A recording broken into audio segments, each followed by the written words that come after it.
एक राजा था। उसके कोई पुत्र नहीं था। राजा बहुत दिनों से पुत्र की प्राप्ति के लिए आशा लगाए बैठा था, लेकिन पुत्र की प्राप्ति नहीं हुई। उसके सलाहकारों ने तांत्रिकों से सहयोग लेने को कहा।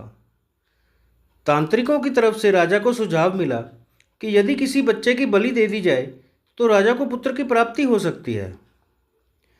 राजा ने राज्य में ढिंढोरा पिटवाया कि जो अपना बच्चा बलि चढ़ाने के लिए राजा को देगा, उसे राजा की तरफ से बहुत सारा धन दिया जाएगा।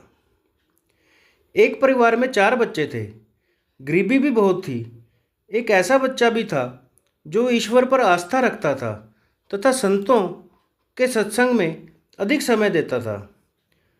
राजा की मुनादी सुनकर परिवार को लगा कि क्यों ना इसे राजा को दे दिया जाए, क्योंकि ये निकम्मा है, कुछ काम धाम भी नहीं करता है और हमारे किसी काम का भी नहीं है, और इसे राजा को देने पर राजा प्रसन्न हो जाएगा और हमें राजा बहुत सारा धन देगा।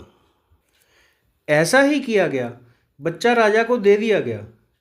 राजा ने बच्चे के बदले उसके परिवार को काफ़ी धन दिया। राजा के तांत्रिकों द्वारा बच्चे की बलि देने की तैयारी हो गई। राजा को भी बुला लिया गया।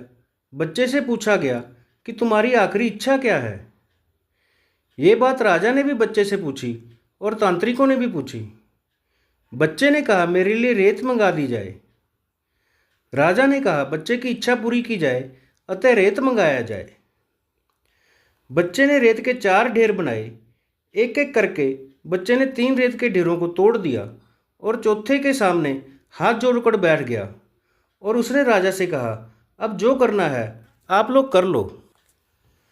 यह सब देखकर तांत्रिक डर गए और उन्होंने बच्चे से पूछा, पहले तुम यह बताओ कि तुमने किया क्या है। राजा ने भी यही सवाल बच्चे से पूछा। तो बच्चे ने कहा कि पहली डेयरी मेरे माता पिता की थी। मेरी रक्षा करना उनका कर्तव्य था, परंतु उन्होंने अपने कर्तव्य का पालन न करके पैसे के लिए मुझे बेच दिया, इसलिए मैंने ये डेयरी तोड़ दी। दूसरी डेयरी मेरे सगे संबंधियों की थी, परंतु उन्होंने भी मेरे माता पिता को नहीं समझाया, अतः मैंने दूसरी डेयरी को भी तोड़ दिया। और तीसरी डेयरी, हे राजन, आपकी थी, क्योंकि राज्य की प्रजा की रक्षा करना राजा का ही धर्म होता है, परंतु जब राजा ही मेरी बलि देना चाह रहा है तो ये डेयरी भी मैंने तोड़ दी। और चौथी डेयरी, हे राजन, मेरे गुरु की है। अब सिर्फ और सिर्फ अपने गुरु पर ही मुझे भरोसा है, इसलिए ये डेयरी मैंने छोड़ दी है। बच्चे का उत्तर सुनकर राजा अंदर तक हिल गया। उसने सोचा कि पता नहीं बच्चे की बलि देने के पश्चात भी पुत्र की प्राप्ति होगी भी या नहीं होगी, इसलिए क्यों ना इस बच्चे को ही अपना पुत्र बना लिया जाए। इतना समझदार और गुरु भक्त बच्चा है, इससे अच्छा बच्चा और कहाँ मिलेगा।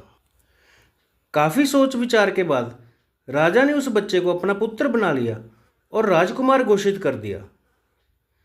जो व्यक्ति गुरु पर विश्वास रखते हैं उनका कोई बाल भी बांका नहीं कर सकता। यह एक अटल सत्य है। जो मनुष्य हर मुश्किल में केवल और केवल गुरु का ही आसरा रखते हैं, उनका कहीं से भी किसी भी प्रकार का कोई अहित नहीं हो सकता। संसार में सभी रिश्ते झूठे हैं, केवल और केवल एक गुरु का नाम ही सत्य है। जय गुरु जी।